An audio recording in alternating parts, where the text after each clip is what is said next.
Good evening. I'm Dorothy Sky, president of the League of Women Voters of Wisconsin.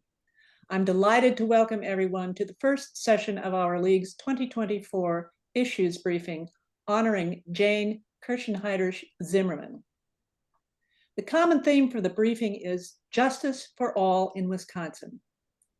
Tonight, we will focus on justice for Native Americans.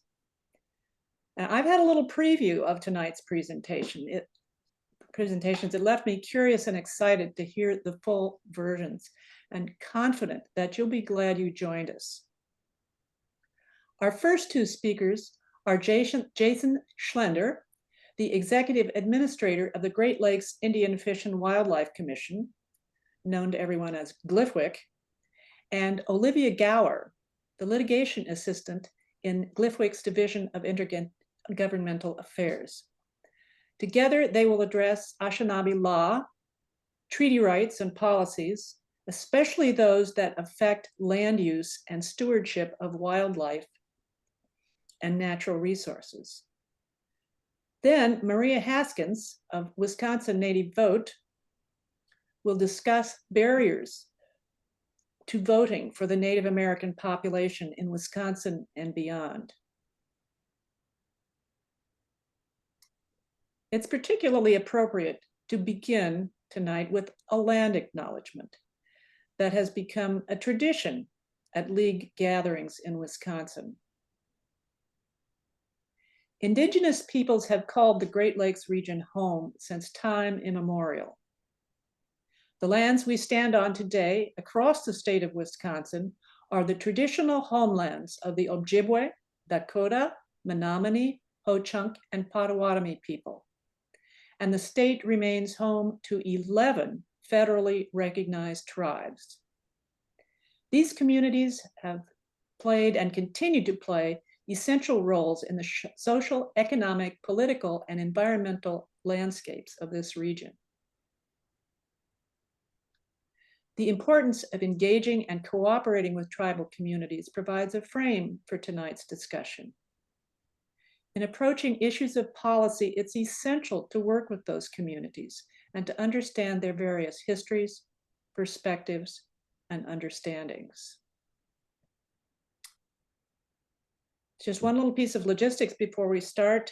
Please put your questions in the chat as they occur to you. At the bottom of the screen, you see the little icons, and there's an ellipsis, the three dots with the more. If you tap on that, one of the choices that comes up is chat. And if you click on that, the chat will open for you. So put your questions there, again, as they occur to you, and we'll have a combined Q&A after the presentations. Jason Schlender, our first speaker, will you please introduce yourself and give us a little personal background? Then please explain some of the Anishinaabe perspectives on justice and on the stewardship of the gifts given to human beings by the Creator. How does Anishinaabe law affect the interpretation of treaties, and how does it lead to GLIFWC's carefully researched management plans, such as those designed to protect and preserve clean water, fish, wild rice, and wolves? Jason, you're on. Bonjour. Nindash money do nudin and dishnik cause baju and do dame odawa sagai gunning and doing jaba. Good evening, everybody. My English name is Jason Schlender. I'm from the Lakudere Band of Ojibwe. It's a community, a tribal nation just outside of Hayward, Wisconsin. That's where I'm from. I was born in Madison, Wisconsin, the son of a treaty rights attorney, and also he was also the third executive administrator of the Great Lakes Indian Fish and Wildlife Commission. So it's an honor to follow in his footsteps. Learned a lot from him. So at GLIFWC here for the Great Lakes Indian Fish and Wildlife Commission, the commission was established in 1984 as a result of litigation from the results of the LCO versus Wisconsin decision, also known as the Voigt decision. For those of us that are part of GLIFWC, there are 11 member tribes. And so it's just a collective philosophy that we adopt and practice that concept of Anishinaabe Bamadizuin, or Anishinaabe means the original people, or spontaneous man, or the human beings. Ojibwe is the language that we speak. That's in reference to our sound. And so our philosophy, our Bamadizuin is life. And so our life ways of connected through our language and our blood, our ancestry, our culture, concepts um, are carried out through that practice. And I don't know if there is a presentation or a slide that or a slide deck that accompanies this presentation or not. But our concepts are grounded in our language and our culture. And so as I introduce myself, in introduce myself, my Ojibwe name, I mention my clan and where I'm from, and those are the concepts of how we identify us as Ojibwe and Anishinaabe people. That's how we identify ourselves. We identify who we have been, our name, our Ojibwe name, our Indian name, our spirit name comes from the Creator. And that's the name that we've always had before we were human beings on the earth. And so on. And so we carry that forward, being spiritual people in a vessel, our body, which is created from the earth.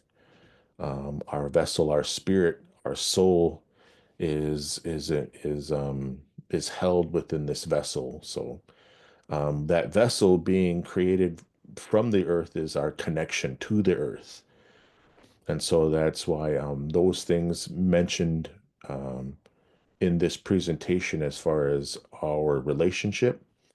Um, Anishinaabe, as I mentioned, as far as being um, translated as a human being, in our stories, in our teachings, we're recognized as the fourth one, the last one placed upon the earth. So everything else had already been in the order of our creation. Everything has already been here. Plants, animals, insects, water, rocks, trees, all those things have already been here. And so because we are the last ones placed on earth, we are the most pitiful. We need everything else to survive. And so that's um, that understanding, or that relate and um, that is defines our relationship. So there are certain things that we use in order to use things on the earth, and so that facilitate our life. So our language is one of them. Our different medicines and things that we use, as far as tobacco, is really crucial for us. Or a sema, we call it a sema. Those things are what we use, and we have many different ceremonies and things that we do in order to facilitate a relationship between us, the human beings, the earth, our mother, the many different things as part of creation, and also our relationship to the sky too. All those things are important. And so some things I want to kind of I would like to clarify before we move on to the next part of this presentation is that um, there are many different ways that we're recognized, right? Ojibwe, Anishinaabe, Chippewa, or even the word Ojibwa. So Ojibwa is a misnomer. It's actually a town located between Radisson and Winter. I don't know if any of you are familiar with the town of Winter, the town of Radisson on Highway 70, in between Hayward and what would be, I guess, essentially maybe Fifield or Lac du Flambeau, between Le Coudray, the reservation I'm from, and the next reservations like the Flambeau. In between, there's this town called Ojibwa. So there is many people that use that. We try to inform and educate people about the proper way that we want to be recognized. The other word is Chippewa. That's a kind of a legal definition, legal terminology. It's how it's, it's as far as the legalities, and once Olivia talks about this, she's um more, more skillfully trained in as far as law than I am, but um the word Chippewa is also a misnomer as well. And it's an anglicized word. The word Ojibwe, it was anglicized um, by the use of Father Barriga, who was the one that um, he wrote the first Ojibwe dictionary a long time ago. Um, and so that's how things have been kind of twisted. So if you hear those words, Chippewa, Ojibwa, Ojibwe, those are all the same thing, but we prefer to be called Ojibwe people. That's in reference to our language. Anishinaabe is preferable as well. And then there are many different tribal communities in the state of Wisconsin, since um, but there are many as well in Michigan, Minnesota, and many parts of Canada as well, in many different provinces. And so, moving to the next slide, I want to talk about some concepts that, if we could go back to the previous one where it says Anishinaabe, Ojibwe Anishinaabe, and Dao, or we can move forward to the next one, I'm sorry. So, as I mentioned, my introduction, we talked about my name, my clan, where I'm from. It's all part of that. You're moving to, yeah, there you go, right there. And so, um, our creation story is important. And so, when we use our breath to announce ourselves, and that's in essence what was given to us when we were created, when we were molded by the Creator, was breath, right? The breath of the Creator. Our body is made up of the earth, and the heat that our bodies generate in order to regulate our bodies is the fire that comes from the earth, just like the molten core of the earth. The same thing for us. The concept is the same. In our culture, we have our cultural hero. We call him Winnebuju. He is the one that is a sacred being to us. He has taught us a lot through his own trials and tribulations, his relationship with his grandmother and his nephew. Um, you know, really inform us on how we should live our lives, and they construct our values. And we realize that human beings are fragile. We are error prone. We are mistake prone. And then we realize that through as the title of this slide is Atazokan, which is our legends. Through our legends and our story is where our cultural hero lives. And these stories are often told when the snow is on the ground. That's what they say. And so through these legends, these stories are the stories of how um, our great uncle lived and interacted with everything on the earth, and how we, through his successes and his failures, we gain knowledge and wisdom, and utilize that intelligence to live our life. So our story is the general one is our creation story, and how um, the earth was flooded, and there were animals, there were beings on the earth that took pity on us, the human beings, but also realized their own self-worth and purpose to make those um, to make the ultimate sacrifice. Wajush, or the muskrat, is the one that dove into the depths of the floodwaters to retrieve particles of the earth.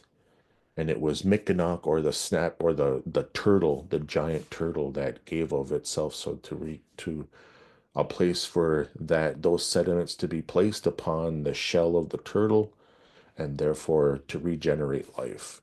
And that's why we call this place, um, North America, um, Central and South America, we call it Mikanako Minising, or Turtle Island. That's why we call it that. And so there are many distinctive places. The Rocky Mountains, they're called the backbone of the earth.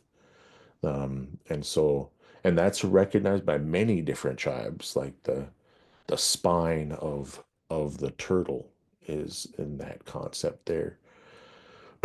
And so those that through those stories is through our stories, through our legends, through our languages, is our informs ourselves of our place, of our purpose, and our role. And so that's why we have a name, and our clan. Our clan provides purpose, and then our place where we're from gives us a land, provides us a land base, a destination. We move to the next slide.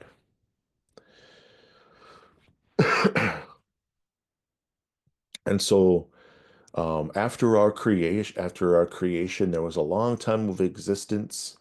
But another huge part of our existence as Ojibwe and Anishinaabe people is our migration story. So a long time ago, they say we were located principally on the East Coast, and we were guided, informed through prophecy, is what we were told. There were spirits that came from the out of the ocean and approached our people, our ancestors, and informed them of a change of life. And there was a mega shell, a cowrie shell is the way that we would describe it in English. A shell that was to be placed at certain points, and that was the beacon of our travel. And so the story is essentially is that you follow that mega shell until you arrive to a place where food grows on water, is the story. And so the food grows on water as we know as to be wild rice, or manumin. Manumin in our language means the good berry, or the spiritual seed, is another way that we reference that too. And so, or the seed of the Manidug, or the seed of the spirit. So that's how sacred manumin is to us. It's one of our essential foods we have in our feasts. So many different ceremonies that we conduct, whether that's birthing ceremonies, naming ceremonies, first kill ceremonies, puberty rituals, funerals, seasonal ceremonies, all those things, wild rice has to be a part of it every time. There is no substitute. You can't use Uncle Ben's rice or minute rice or anything like that. There is no substitute. There is nothing that we can use for that. So that's why it's really held in high reverence to us, because it is, it lives in our stories and in our legends. So those are on that slide. There are all the places we've that we went through, and there are still Ojibwe communities, Anishinaabe communities there to this day. That's how vast our people are, the expanse of that territory. We can move to the next slide. So, Anishinaabe law, as I mentioned, um, Anishinaabe are the human beings. Inalkonagewin is law, is the general term for law, or the ways that we conduct ourselves. Inalkonage means to, it actually, the word actually means to raise up something stick-like in prayer, is essentially that. So what that refers to is that a lot of times we would use pipes, if you're familiar with a pipe, or maybe like a peace pipe is what they would call a ceremonial pipe that's made out of wood that's used. The bowl is made out of pipestone, and that's a conduit for us to conduct our thanksgiving, our petitions of prayer to this to the Spirit through that tool. Ijinakazuin, our names. I mentioned, and I started my presentation with my name, with my Ojibwe name. Our Dudemug, our clans provide purpose, but they also mean that's our connection to our heart. The word day means heart in Ojibwe. Dudem. And Dunjaba means the place that I'm from. Our Ijitwawan is our culture, our practices that we use every day in order to distinguish us from anyone else in the world. Nobody does our culture like Ojibwe people. There are no one else that is like us. Similar, sure, but there's only one type of Ojibwe people.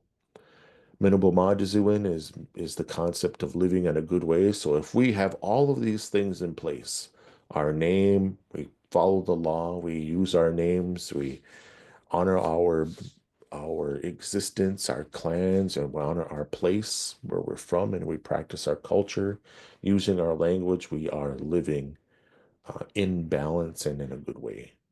Can move to the next concept or the next slide, please. So in our Konagewinan, our laws. So many times when people study U.S. history or American Indian history, there's this concept of federal Indian law, right? Our existence, our political existence as tribal entities or as federally recognized tribes.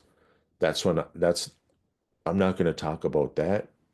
Olivia will talk more of those concepts of that and how that impacts our work at GLIFWC. Here at GLIFWC, though, we utilize these concepts of law.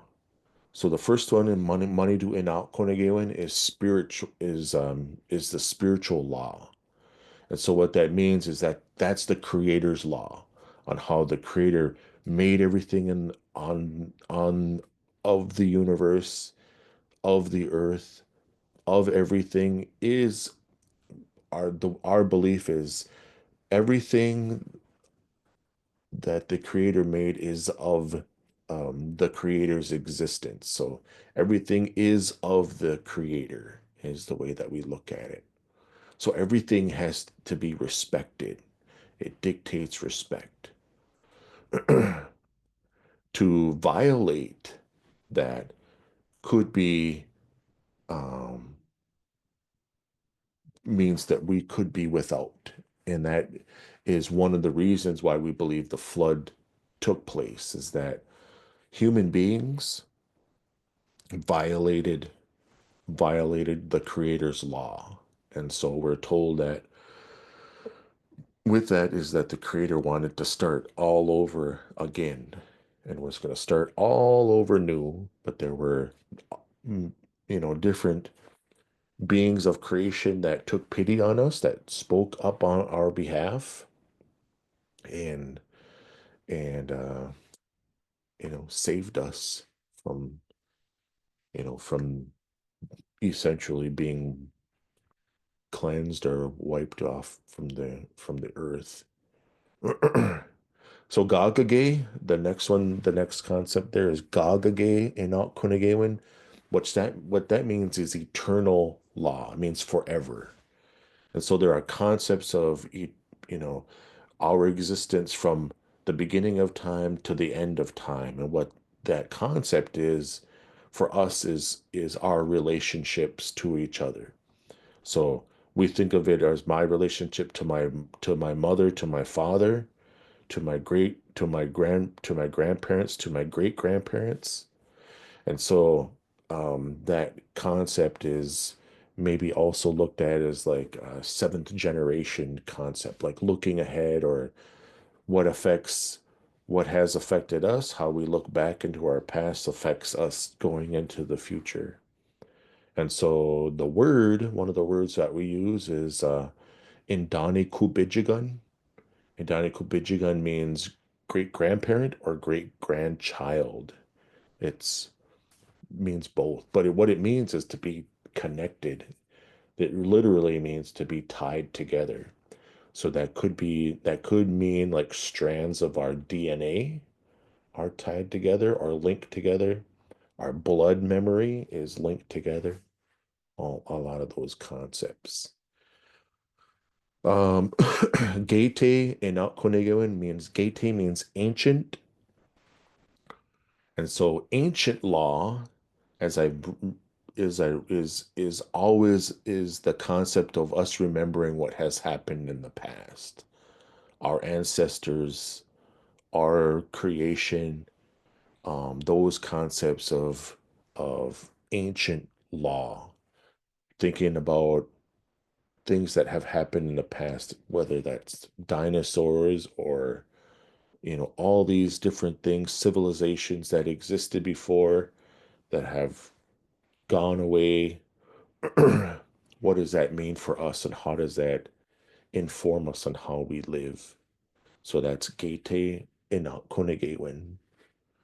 And then the last concept there is Zagima in Alkonegawen, or natural law. So natural law is really where the concepts of our traditional ecological knowledge is. It's not just housed in there, but that's where it comes from, because we are informed of how things happen through natural law, whether that's our existence of where we are, where we place ourselves as human beings. Um, Many different people have concepts of domination, but for Anishinaabe people, we're not here to dominate those things. We're here to live, and we rely on all these things to live. So natural law really informs us and leads us to how we live our life, being humble, um, utilizing, our culture, understanding how nature works. And so a big thing that we're like, how I think of that is like the change of seasons, um, things that we see naturally. So even like today was really warm, was kind of warm. And so that it's now November 14th. And I can remember back in my life when we've already had snow. And so when there's no snow, that shortens or that delays the amount of time that we get to tell stories, because we don't tell stories until there's snow on the ground. So the delay or the extension of these warmer times, there's a disruption there too. And the other thing I think about too is like when we go fasting. So they say for our culture that springtime is reserved for times to go fasting. And so what that means is to go out into the woods, to be without food or water for a certain number of days, and your experience is your own. But during that time, you have that opportunity to be in the natural world, to be in a spiritual context with those things on the earth and part of creation. Um, One time there was somebody that was fasting late in July, and that person was said that they couldn't concentrate on their fast because there was mosquitoes everywhere. And so basically what the mosquitoes basically told that person, if you can believe that mosquitoes actually communicate, was that those mosquitoes had a time to be on the earth too. And so when Anishinaabe were um, not following in the order of how to do their own ceremonies, they were kind of encroaching on these other beings' time on, to be on the earth. And so there was that disruption that took place. So these things, these concepts of law, these concepts of culture, language, and these things inform us of our work at GLIFWC. GLIFWC is an organization that is a treaty rights organization that is charged with the responsibility of assisting tribes with implementing and carrying out practicing their treaty rights, and also many different concepts of protecting natural resources, enforcing codes and ordinances, and but also doing biological research and being able to analyze policies to best inform the tribes too, so that they can function and utilize those concepts that have been with them since time immemorial. So that is those concepts are carried out every day in our workplace. We utilize our culture seasonally and every day to inform our staff on how to relate to the tribes that they work for, to the resources that they work with, and understanding that ultimate responsibility. So with that, that has been my time, and I will pass to Olivia at this time to move into the next part of our presentation. Miigwech. All right. I will take it from here. I'll introduce myself again. My name is Olivia Gower. I am a litigation assistant, like Dorothy said, with GLIFWC. I work with the Division of Intergovernmental Affairs, so we do a lot of the kind of policy legal work within GLIFWC. As Jason just kind of said, we play a lot of different roles, and so the legal policy aspect of it is one side. And that's kind of what I'm going to be talking about today. So I will start with just kind of a basic background, legal background of treaty rights and the litigation that has kind of gotten us where we are today. So GLIFWC works in 4 different treaty areas, 1836, 1837, 1842, and 1854 treaty ceded territories. And you can see that on the map, hopefully in front of you, if I'm doing my technical job correctly. And as you can see, it is a very, very, very large area that we work within. And like I said, we have a lot of different roles within those areas. And I will say, all of our member tribes, we have 11 member tribes, they're all Ojibwe tribes, and they're also all federally recognized. So there is, I don't know how much background information all of the attendees have. So there are, in the United States, there is a difference between federally recognized tribes, state recognized tribes, or unrecognized or non-federally or state recognized tribes. And that difference kind of makes it different how you are interacting with other governments. So our member tribes are federally recognized, and that comes with a specific relationship with the federal government and the state governments that we work with. I am going to move to the next slide. So in each of these treaties, the tribes ceded land, so they ceded that land that you saw on that map to the federal government, which they sold it basically. And that treaty is basically a contract, a legal contract between the tribes that signed it and the federal government. And in that contract, there was an exchange, the federal government got land, the tribes retained certain things, and then they also got certain things in those treaties. Some of, there was payments, some of times there was annuities that were paid.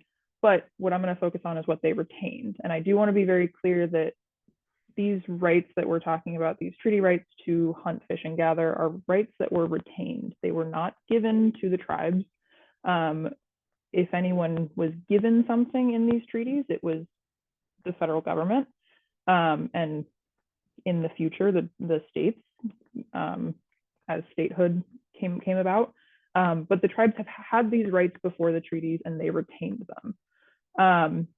And so in each of these treaties, there is language that says they retain the rights to hunt, fish, and gather. The language is slightly different in each of them, as you can see here.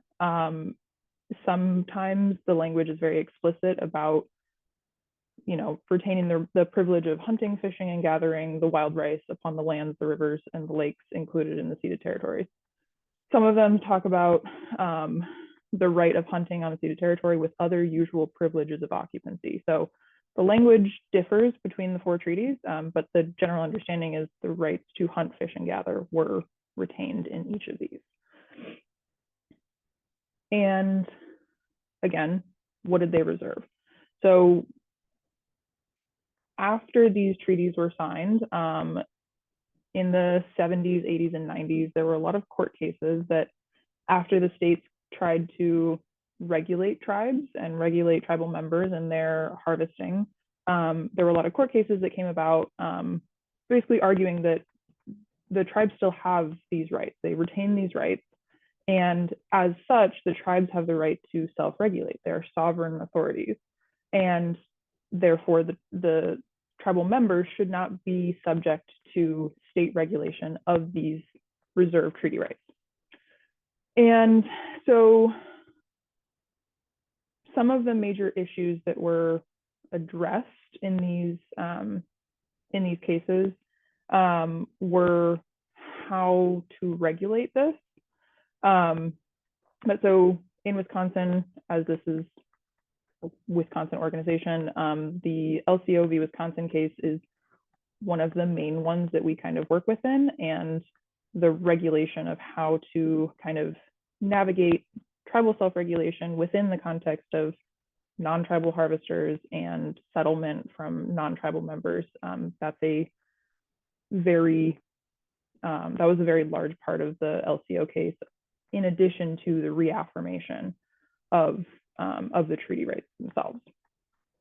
And so this regulatory management, so tribal rights, like I said, these were retained by the tribe as a sovereign, not by the individual members. And so as the tribe retains this right, they also retain a responsibility to regulate that. And part of these court cases, part of the result of these court cases was agreements in some circumstances, but also court orders in certain circumstances, that there were certain things that needed to be regulated if state and federal regulation were going to be preempted, or if the tribal members were going to not be subject to state and federal regulation. And so main things that were decided were regulatory authority. So the tribes have to have some kind of regulatory authority over their members. They need to have enactment of regulations. So they need to have laws, codes that, one, conserve the natural resource, and two, protect public health and safety. Those are two very large things that were kind of main topics when we were talking about what do these regulations need to do.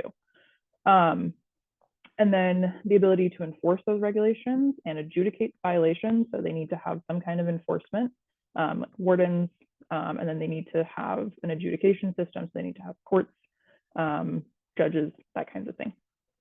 And then they need to have co-management. So these areas that treaty rights are being exercised in are areas, this is all off reservation that we're talking about. These are areas where tribal members are harvesting, where state non-tribal members are harvesting, people from out of state now. So you have a lot of different utilization of the same area. And so it's necessary to manage intergovernmentally between tribal governments and state governments and federal governments. It's also necessary to manage intertribally. So we have 11 member tribes. We have, in many situations, you have members from multiple different tribes harvesting in the same area. And so that kind of cooperation also needs to happen. And so, like I said, to meet these specific requirements, there has to be certain things like laws, conservation, science, biological work, enforcement, and courts. So the results of these cases, and ended in the creation of GLIFWC. And GLIFWC was formed in 1984 with the merging of two pre-existing committees. So the Great Lakes Indian Fisheries Committee and the Voight Intertribal Task Force, or we call it the Voight Task Force and the Lakes Committee. Those still both exist. They are now governing bodies for us. And the Lakes Committee deals with Lake Superior, the Lake Superior fishery, and then the Voight Intertribal Task Force deals with inland harvest within 37 and 42 ceded territories. And so, again, we're an intertribal agency. We work with 11 different tribes across Minnesota, Wisconsin, Michigan. I also just saw that Jason put in the chat all of the names of our 11 member tribes. I have a lot to get through, so I'm just going to keep going. But yes, all of the names are in the chat, I believe. All of our tribes are signatories to at least one of the 4 treaties that we work within. Most of our tribes are signatories to more than one, but all of them are signatory to at least one. And the role that we have in this management authority, or this the requirement for management and regulation, we basically assist our tribes in this role. So we do that through conserving and managing off-reservation fish, wildlife, and other resources. We help with the development and enhancement of institutions for tribal self-regulation. So we assist with the ability of our member tribes to self-regulate. And then we also do a lot of work to protecting habitats and ecosystems that support those resources that our tribal members depend on. A little bit more into GLIFWC's role. So as Jason was talking about, we have a lot of different roles that we take on. Our biological role is a very, very large part of what we do, because if we don't protect the beings that exist in this area, then our tribal members can't exercise their treaty rights. And so making sure that those beings are still here is really important to the existence and the preservation of the treaty right. So we have a very large biological staff that does a lot of research. They go out into the field and they do experiments. They do, I'm not a biologist, so I'm not involved in the day-to-day of it. And I wish I could give a little bit more detail on the biological stuff that they do, because it is really cool. But they do a lot of research work, monitoring of harvests. We do very extensive monitoring of our walleye harvest and other fisheries. We do monitoring of deer harvest, turkey harvest, pretty much everything. And then we do a lot of reports for those that help in the co-management aspect and any of the cooperation that we have, again, intertribally and also intergovernmentally with state governments, federal governments. And in addition to our biological staff, we also have enforcement. Again, that kind of fulfills that enforcement adjudication area. Our conservation enforcement staff, they are out in the field. We have wardens who are working out in the field to maintain the safety and sustainability of the harvest. So making sure that our tribal members that are harvesting are safe and that the resources that they are harvesting are being conserved through that harvest. Policy, development of agreements. This is the area that I am most familiar with, just because that's the area that I work in.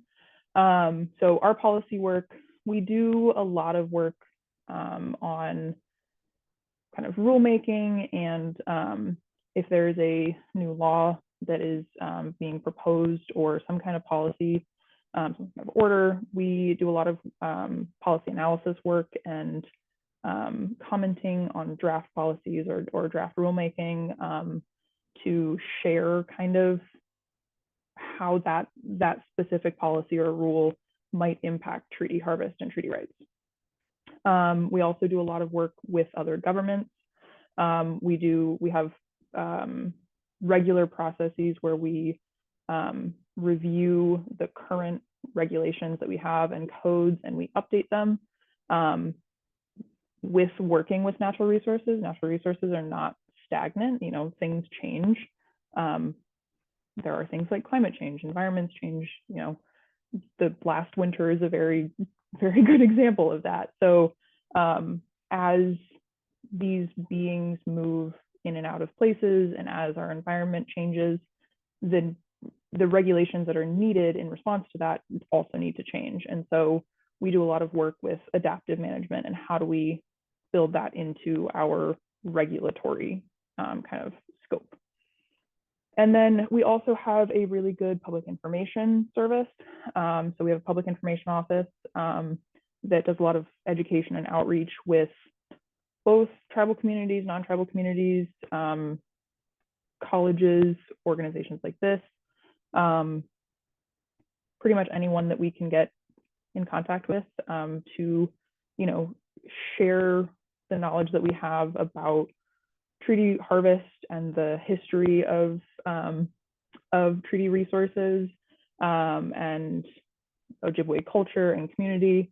A lot of what Jason was talking about at the beginning, those are things that we try and bring into everything that we do. And so that part of our public information and our outreach is really important in terms of, you know, teaching Ojibwe Moan, the Ojibwe language, giving cultural education. Those are all things that, you know, to someone unfamiliar with this area might seem like it's not as related, but it is incredibly important to all the work that we do. All of those cultural teachings are baked into everything that we do.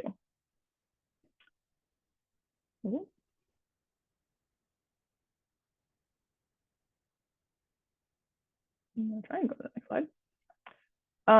And kind of talking about what is baked into everything that we do. So treaty rights protection is at the heart of everything that all of our divisions do, and everything that all of our all the people that work at GLIFWC do is protecting and promoting treaty rights harvest. And that looks different in different circumstances. But like I said, it's in everything. Most relevant to this group and this presentation is how that plays out in a kind of policy lawmaking context, or a policy and policy analysis context.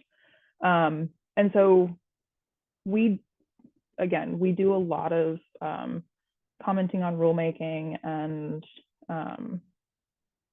coordinating with other governments to make sure that treaty rights are protected to the highest degree possible. And one of those things that is maybe not as clear on the surface, but we think is really important, is this idea of we're not just protecting the beings, but we have to protect the environment that they live in and the landscapes that they depend on. And you know, things like water and air are not things that were litigated. They weren't things that were specifically talked about in the treaties, and they weren't things that were litigated. But there is an understanding that, you know, those things have to be protected in order to allow for treaty harvest and for the beings that are harvested to remain where they are. And so the tribes don't have management authority over off-reservation lands or state harvest. State harvest is still managed by the state. However, the state's management, specifically we're talking about Wisconsin, the state's management and also federal management, they are both significantly narrowed and affected by the existence of treaty rights and the federal government's trust responsibility to the tribes. So what that means is that both the states and the federal government have to consult with tribes on a government-to-government basis. They're both sovereign. So federal government and the tribes are both sovereign nations. So they are on an equal footing and they have to be treated as such on a government to government basis. And so when there is a presentation of a new rulemaking, that, you know, that has to go to the tribes for consultation. And I'm going to give a couple of issues that are kind of really important that we've been talking about recently that affect, that have an impact on treaty rights. So one that is really recent that we are still doing a lot of work on is water quality standards. So there are federal water quality standards, or EPA has a rule that regulates water quality standards. And there is a new EPA rule that was recently finalized that says the states, when they are finalizing their water quality standards, they have to take into account reserved rights, tribal reserved rights, which treaty rights that we are talking about, these are tribal reserved rights. And so what that means is that each state has a triennial review of their water quality standards. And so in that review, they need to make sure that the changes that they're making or the changes that they're not making account for reserved rights. So tribal use of whatever the resource is that depends on water. So two that we've been really paying attention to are manoomin, or wild rice, and fish consumption. So these are both things that our tribal members depend on very heavily. Jason was talking about the importance of manoomin. Manoomin is a water resource, is a water dependent resource. And if there is not a high enough water quality standard, then manoomin will suffer. And our tribal members and their ability to harvest manoomin will suffer. Fish consumption also, our tribal members consume a lot of fish, more than the average Wisconsin citizen.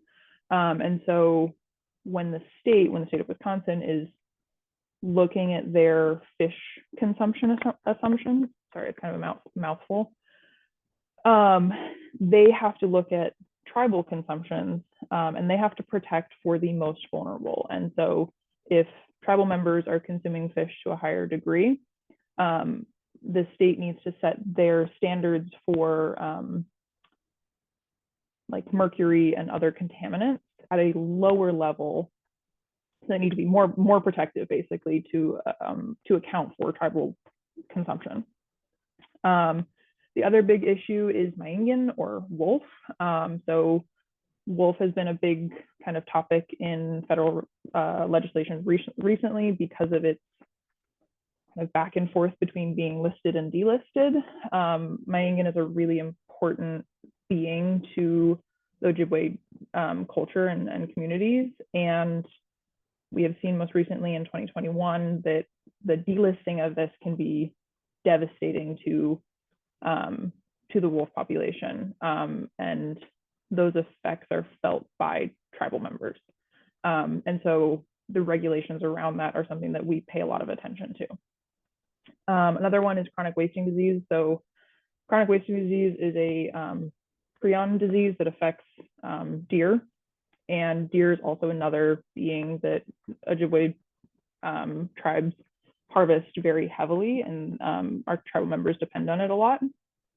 And regulations that relate to chronic wasting disease, so CWD management, regulations around deer farms, these are all things that we pay a lot of attention to, because if it is negatively affecting the deer population, it will also negatively affect tribal harvest and yeah.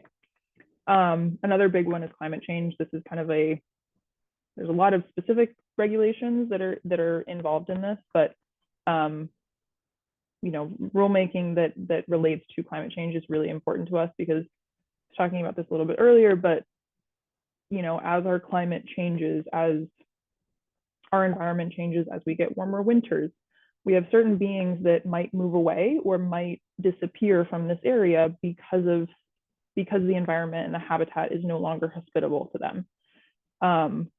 The ceded territories can't move. They are set where they are, and they can't move. So tribal members can't follow, the treaty right can't follow where these animals go. And so we pay a lot of attention to how to address these potential climate change effects, and what regulations or what policies might mitigate the effects of climate change.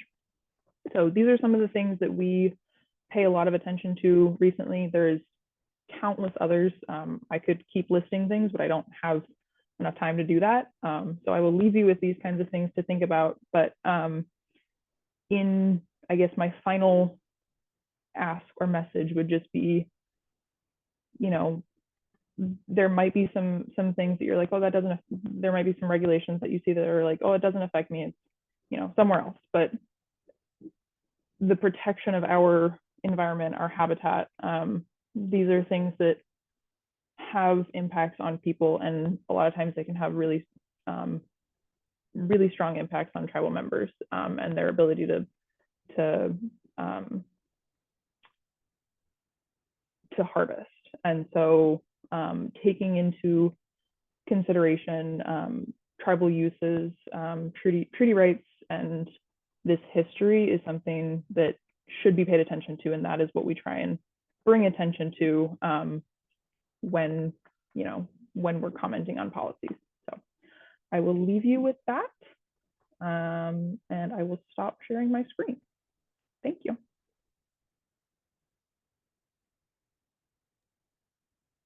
Okay, thank you, Jason and Olivia. You taught us about some important aspects of Anishinaabe law that is distinct from Euro-American law, and I hope that sinks into everybody. And then how the laws, the treaty rights and so forth apply to the care and protection of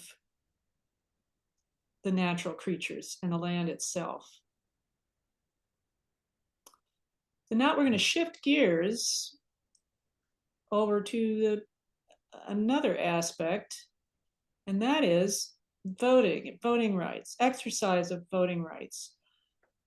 Our third speaker is Maria Haskins. She's a manager and organizer for Wisconsin Native Vote.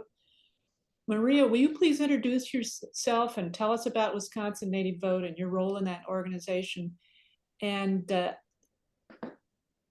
in the aftermath of the November 5th election, can you share with us, what did Wisconsin Native Vote do in advance of the election to encourage voting by everyone 18 years of age and older? And what issues and concerns do you hear people say are affecting Native American communities? So what background information should we know? Maria, please. Sure.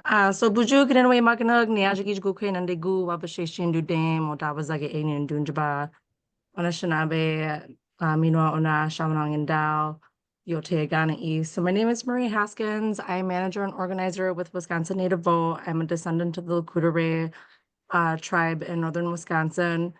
I also have Stockbridge and Oneida lineage, and I reside here in Shawano, but I'll soon be a resident of the Stockbridge Reservation, so we're pretty excited to move here in the next few weeks. So I just want to say miigwech to League of Women Voters for asking me to come here and talk about Wisconsin Native Vote and our efforts. And so I'll talk a little bit about our organization, if that works, Dorothy. And then you had asked about barriers that are happening with our people at the polls. So I'll just kind of delve into that right away. So Wisconsin Native Vote is an organization, a program of Wisconsin Conservation Voters, but we are the 501c3 of the organization. And we really work to combat voter disenfranchisement, systemic racism at the polls, and we also the disenfranchisement. We're going into a lot of different communities and educating people about voting rights and helping people locate their polling locations. And so really the program was born out of a nonpartisan movement that was one of the largest ones in the state when Wisconsin Conservation Voices and Voters came together with the Bad River community, and they were combating an open pit mine. And so that right there was enough to drive people forward to say, hey, we need to get our people out to vote because this is something that's really important, because we're looking to protect Mother Earth and our water and everything that we can do to make sure that we're sustaining us as a people. So from there, Wisconsin Native Vote has grown. So when they initially started, there was one paid organizer, I believe, and we've been able to secure funding, and we now have 2 full-time organizers, which includes myself and an urban organizer. Her name is Ann Eganwaka. She lives down in the Milwaukee area, and she works with a whole melting pot of tribes in Wisconsin because that's where our largest population of different tribes are in the state of Milwaukee. So she's down there doing things. And then we also are able to hire. So we have 2 part-time organizers, one who's with us permanently. She's Stacy White, and she works with Ho-Chunk and Potawatomi. And then myself, I work on Menominee Reservation and then Stockbridge, Oneida, and I do a little bit of St. Croix. And then our election cycle organizer takes care of Bad River, LCO, and other communities that aren't able to be like Lac du Flambeau and stuff like that, Bad River. So we really just work in those communities and all the communities and try to help people locate their polling locations, like I said, and educate them about voting.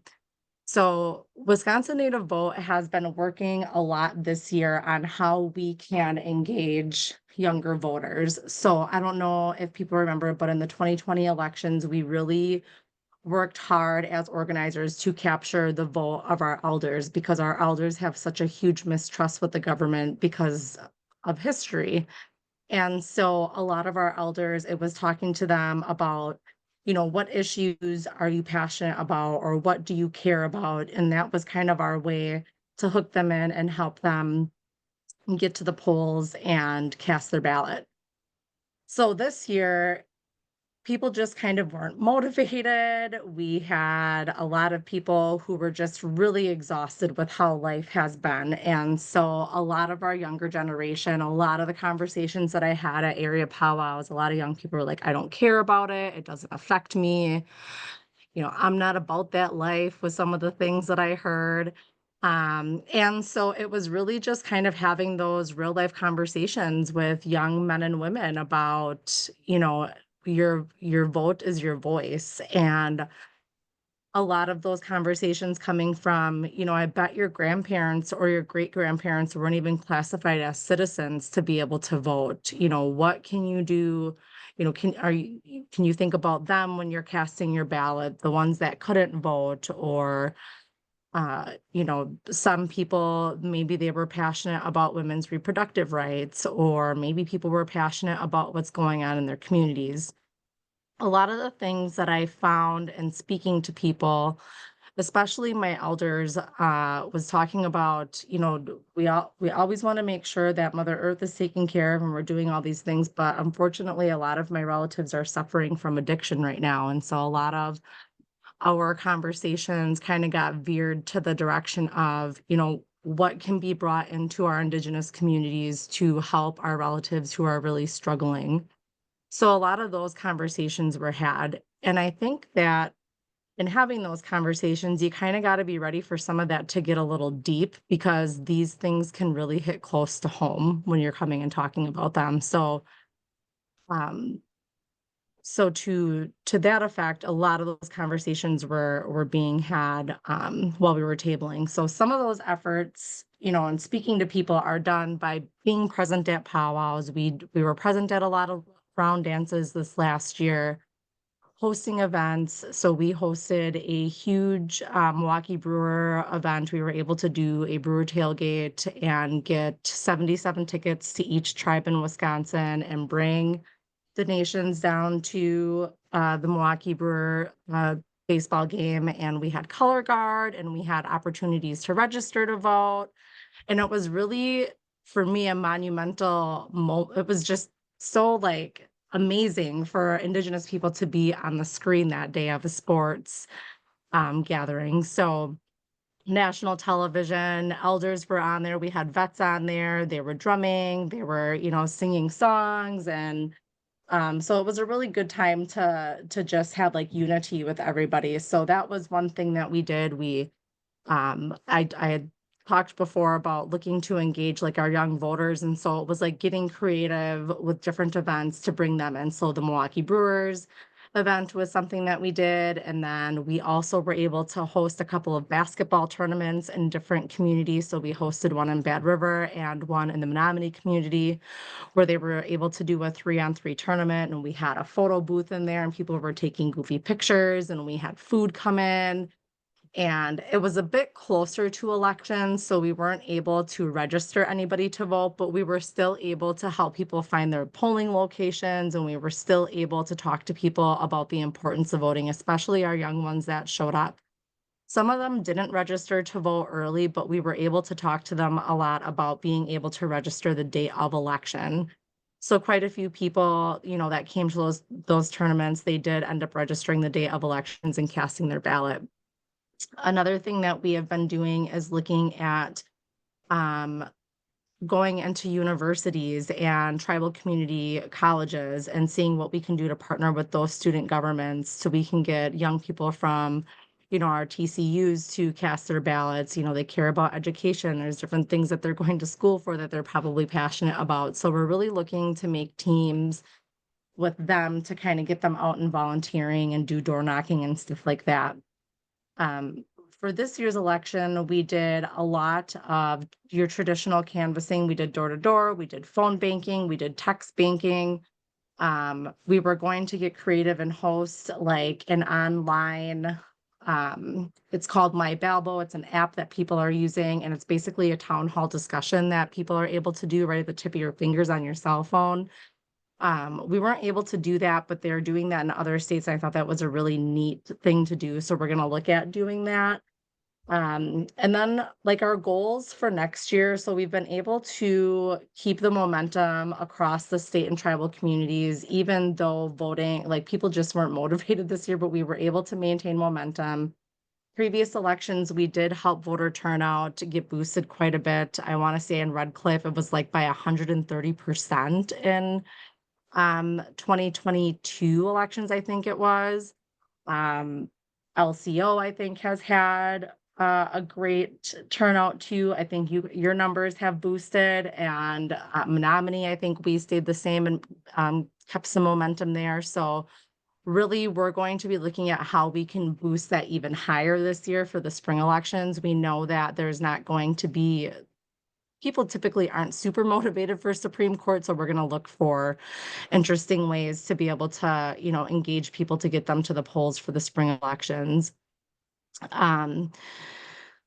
So we will continue to do that work. I guess I don't want to, I'm already almost out of time here. I guess to kind of cut it short though, our ask is that if there's anybody, like any young people who who are passionate about voting, they're passionate about democracy, they're wanting to help volunteer anywhere, even if we even have high schoolers who come work with us sometimes, but we're looking for people to come, always volunteer with us, educate people, get them to the polls. There's organizer trainings that are available that we're able to get people to. We partner with Native Organizers Alliance. They're a national organization here, and they do a lot of work within communities too. I think Nicole Smith still lives in LCO, and I don't know if she's got a team there, if anybody's heard of her. But the ask is that we can have as many people out there as possible to help educate people. If there's young people who are willing to go out in their communities and work with us, please let them know that we're willing to have, whoever's willing to do it. Somebody asked a question about people, why they weren't motivated to vote. So we're nonpartisan, so I can't go into specifics, but a lot of people just weren't motivated initially. And then I think once there was a change, people kind of became motivated, but I think people are just exhausted with the way life is. There's expensive, like cost of living is ridiculous, cost of food is ridiculous. There's so many things that are just looking to be unmanageable for people. And I think that people are so used to struggling with that they're just like, what's the point? Nothing's going to change for me. So I think it's educating people about like the long-term, impact that it's going to have. I have not heard of Leaders Igniting Transformation, but I would love to have information about them. Maria, it sounds Uh, like you have been really creative and energized yourself. And I want, have you had any luck igniting peer leaders, either amongst the elders or amongst the youth, to ignite them to get their own peers going? Oh, sorry. Oh, yep. Good night. Love you. Sorry, my baby's going to bed. Future voter. Yeah. She even has a onesie that says future voter. Oh, good.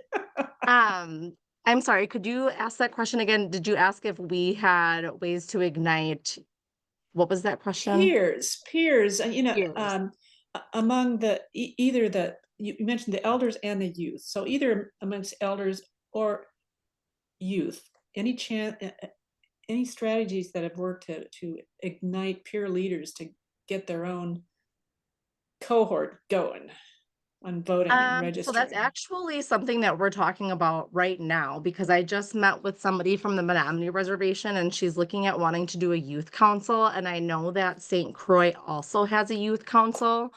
So we just need to figure out what that's going to look like and kind of what that will specifically look like for Wisconsin Native Vote, because I think it would be really great to do that. I'm also going to be present in the Menominee Indian High School this year, doing some presentations with their civics class and their human rights club. So I'm pretty excited about that. But I think that once we are able to kind of get those youth councils up and running, if it's something that's a possibility, I think it'll make a huge difference in community. Just, even based on kids telling or younger people talking to their friends about it. And hopefully it'll just kind of have a domino effect. And then we'll see an even higher voter turnout 4 years from now. So. Oh, Maria, your organization in the league has such parallel interests. I'm sensing opportunity for partnerships in it and getting into civics classes and stuff. And you mentioned about partnering and so forth, getting more volunteers. Let's work on that. And local leagues, Yeah. all you out there, local league folks. And I want to ask relative to that, and then I'll step aside and let other people get their questions answered. But you've been working throughout the state with all the 11 tribes. Yes. And are there is there a standard modus operandi that works everywhere, or do you find that there's a lot of differences depending on the particular community? And could you share a few with, if there are some, could you share those with us? I truly think, and like with my experience in going around and speaking to different people, I think as long as you're approaching a community in a good way and you're being respectful, I've not necessarily had any issues, but I always make sure that I just always want to make sure that I'm being a good relative wherever I'm going, whether I'm going to my own home up there in LCO and seeing family and I'm meeting new people, or I'm going all the way up to Red Cliff and seeing D Sweet, who, worked with us before. Um, I don't think I think that each of our tribal communities is unique in their own way. And they're all beautiful in their own way. And I just think that as long as the person doesn't have some type of hidden agenda walking into our tribal communities, I think you'll be fine. And I also thought it was funny one time, while I was working for this solar organization, this man came up to me and he wasn't Indigenous, and he was like, whenever we go into the communities, I just feel like you all have a spidey sense of who's genuine and who's not. And I was like, yeah, we probably do. So So I try to be genuine in my approach and just be a good relative and walk lightly and I don't pressure people. If they want to sit and talk and visit, we can sit and talk and visit, but I'm not gonna like make anybody feel uncomfortable and force them to talk to me or you know. So that's just what I do. I wish I had like a more eloquent answer for you, but I don't. Like I just present as myself and I just go in and do my best. Marie, that is eloquent.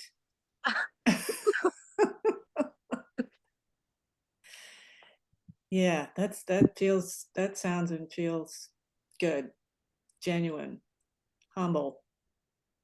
Thanks. It works. All right. Well, I'll turn it over to Molly here, and so she can direct some of the other questions that are in the chat. Molly, you're on. Yeah, well, first of all, thanks so much to all of our speakers for your time tonight.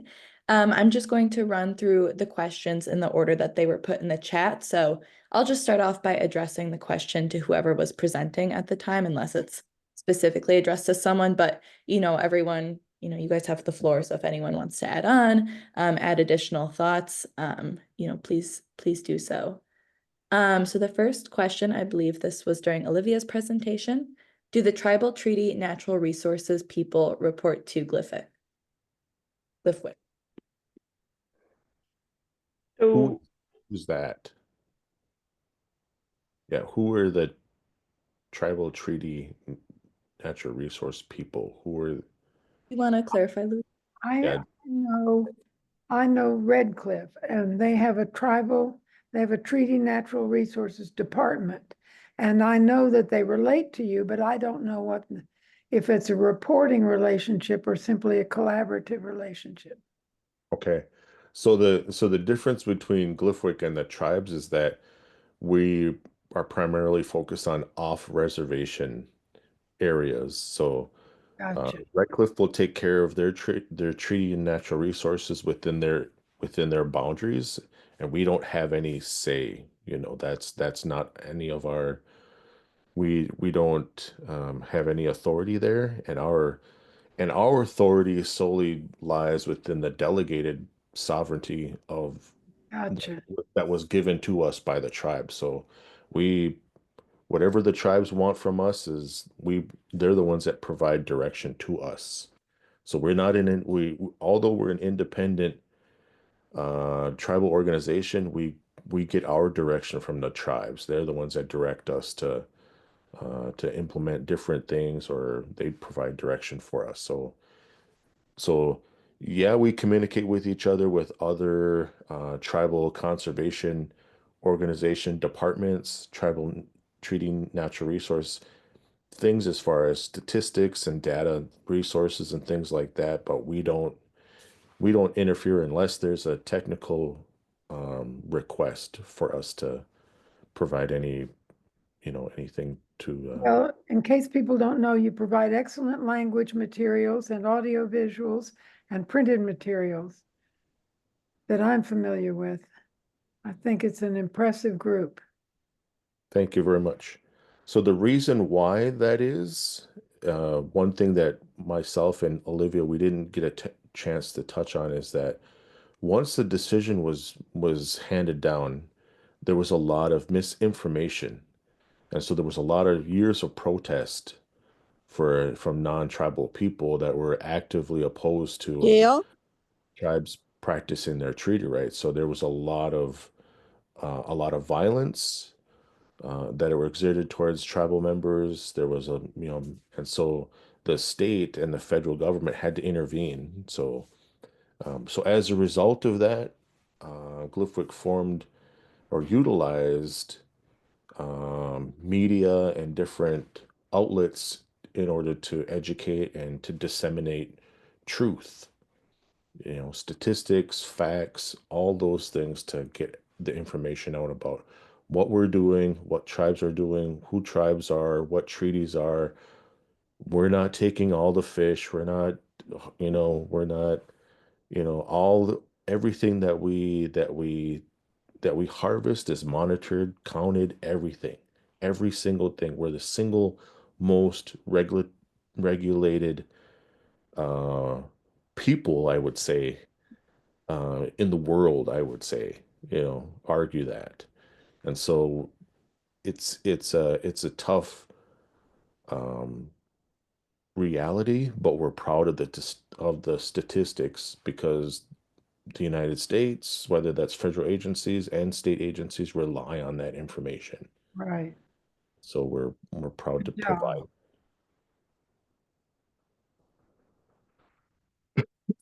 Thank you. The next question, which is the amount of staff at GLIFWC, which Jason, I believe you answered in the chat, 75. And then how is it funded? So we're funded through rights protection implementation. So the BIA is the one that primarily funds us. And so what that is, though, I want to be clear, and just like what Olivia was saying, is that understanding the concepts of federal Indian law and policy. So there's a trust responsibility that the United States has with tribes. So money isn't just given to us by the United States. Um, it is through that trust relationship that we have. Um, and so that funding comes to is provided to us to provide all of the necessary services so that the tribes can practice their treaty rights.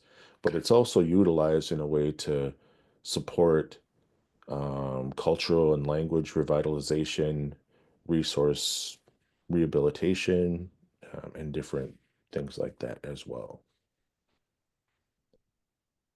We also have some independent um, organizations that provide funding for us too. So we get grants from other organizations too. So also. Great, thank you. Our next question, I think this is in reference to GLIFWC. What opportunities do you have to teach youth?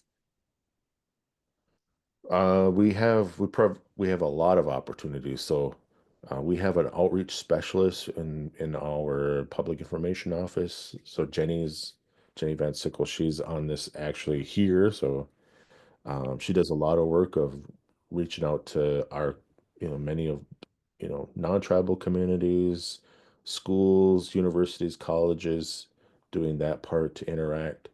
But also within our organization, we have a camp.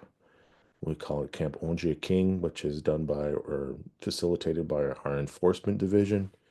And so that provides an opportunity for kids to um, do a lot of different, learn different survival tactics, understand treaties, treaty rights practicing, treaty rights practices. Could be hunting, different things like that, fishing, cleaning fish, cleaning deer, things like that. But then we also support tribal youth initiatives too. So we allocate funding to our tribes so that they can focus on youth because that's a big. We've been our tribes have directed us to assist with them to kind of reinvigorate our youth as far as understanding tribal history, language, culture, and treaty rights, and understanding tribal sovereignty. And so we find innovative ways to engage our youth. So we're pretty active, but for the most part, we have um, a couple of different opportunities throughout the year to engage our youth. And Jason, I what will also do you find mention- important about I'm sorry, Olivia, I'll let you go. Are you able to interweave language learning and learning about the natural resources at these camps? Absolutely. It has to be, you can't compartmentalize them. You can't have like a language class from like 8 a.m. to 9 a.m. and then the rest of the day is like cleaning fish or whatever. You have to integrate all of it together.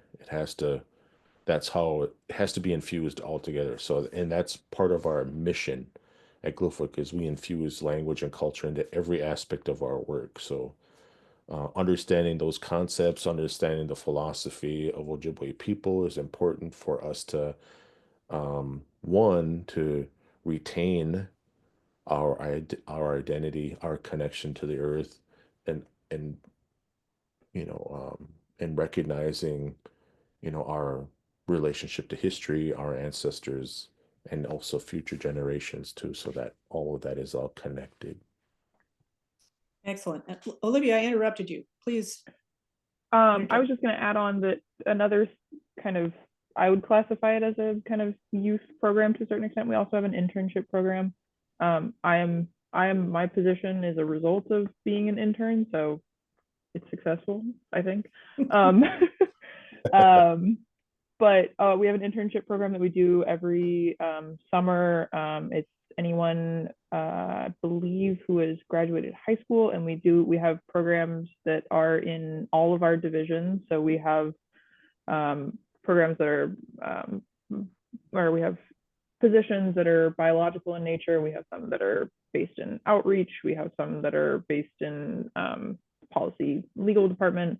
We have some that are administration based. We have some that are enforcement. So that is another aspect of kind of teaching of youth, but also development, like career development.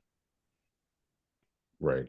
Every aspect of GLIFWC, we try to have an intern in every department. So whether that's administration or, so we've had a couple in our office, in my office. So learning how to do timesheets and doing travel and core administrative functions is a core part of it. So it's not as pretty as like doing field research or getting out and monitoring different parts of the resource. There are the fiscal parts that are important too. So the administrative function for GLIFWC is crucial as well. All right. Well, that last answer is bringing us to the end of our time together this evening. It flashed by. I could go on. I'd stay around for another hour or so, but I hope everybody learned a thing or two about the significant Native American perspectives on justice, voting rights, proper care of our earthly environment. And how about a last word from each of you? Jason, Olivia, Maria. One last little crystal message. I would say in relation to this group, I would say I'm just honored to be a part of this presentation, and I really think that it's really essential for everyone to understand their civic duty. I think that's in relation to this group, understanding civics, how our governments work, how our society works, how media and how those resources that are available to us influence the way that we think and how we act. And so I don't have young children, but I have TikTok age children, I would say.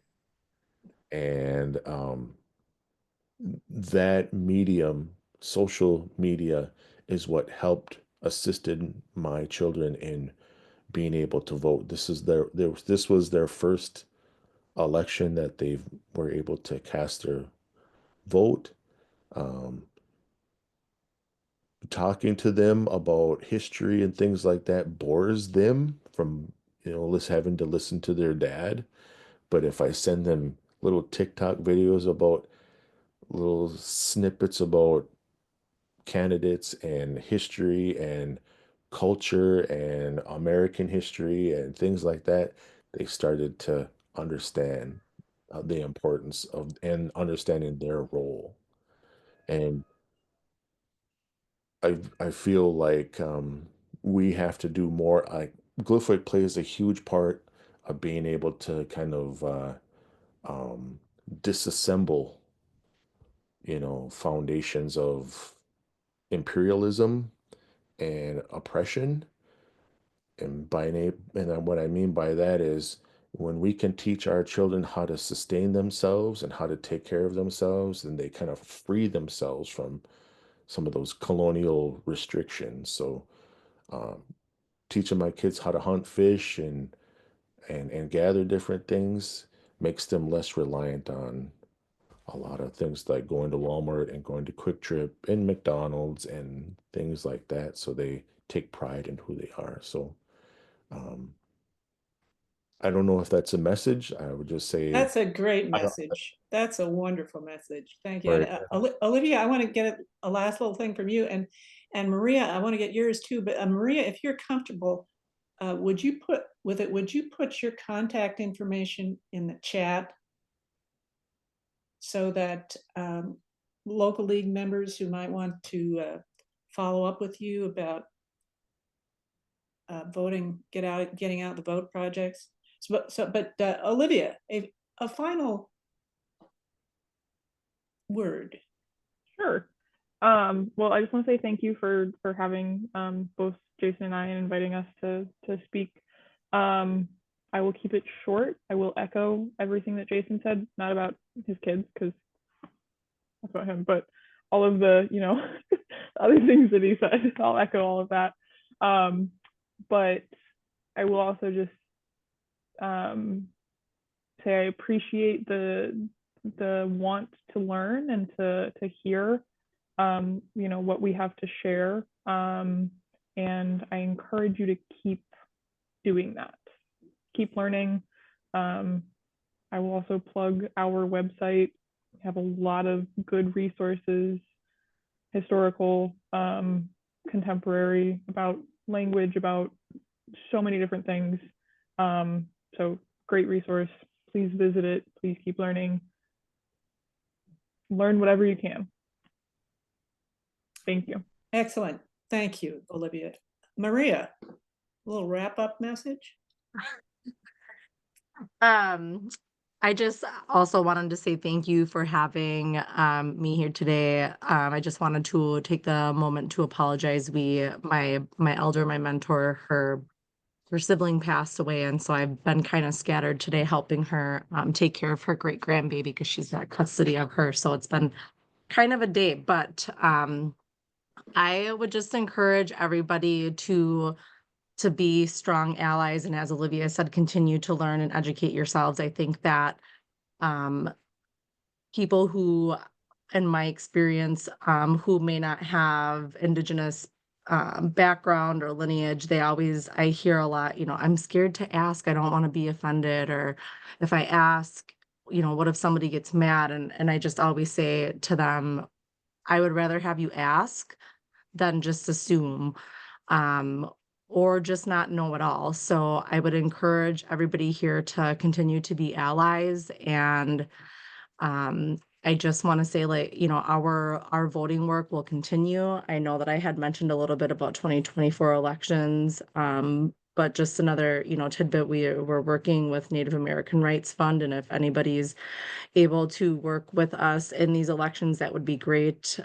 We still have tribal members who still struggle to be able to use their tribal ID at the polls. We are dealing with that. So working with Native American Rights Fund to address that issue here in Wisconsin. So I would just ask that all of you lovely people here continue to learn, strengthen your allyships and your, any partnerships that you have. And really all we can do as progressive people is just hit the ground running and move forward. And so that's what I intend to do. Excellent. Thank you, Maria. And thank you to all three of our excellent speakers, Jason Schlender, Maria Gower, Maria Haskins, Olivia Gower, Maria Haskins, and I'm going to screen share. Yeah, wind up with a couple of screenshots here of the GLIFWC website that you all can go to. As Olivia mentioned, it's got good stuff on it. Look at the tabs at the top, and it's GLIFWC.org. We are in the process of developing a new website. So I just want to acknowledge Jenny, our PIO specialist. She is so much in favor of our new website. And she's here with us tonight. She's watching over our shoulders. She's on it. Thank you. Okay, thanks, Jenny. We'll look for the newer, even better website. So thanks, everybody. There's more to learn from sessions 2 and 3 of our issues briefing on Justice for All in Wisconsin. Please join us Saturday morning, November 16th, online from 9:30 to 11:30, when we'll address a number of concerns about the Wisconsin judicial system. And then the final session will be on November 19th, again in the evening from 6:30 to 8, when the subject will be justice for the LGBTQIA+ community. So thank you, everybody who tuned in, and I hope you found it worthwhile. I sure did. So with that, I'll say good evening.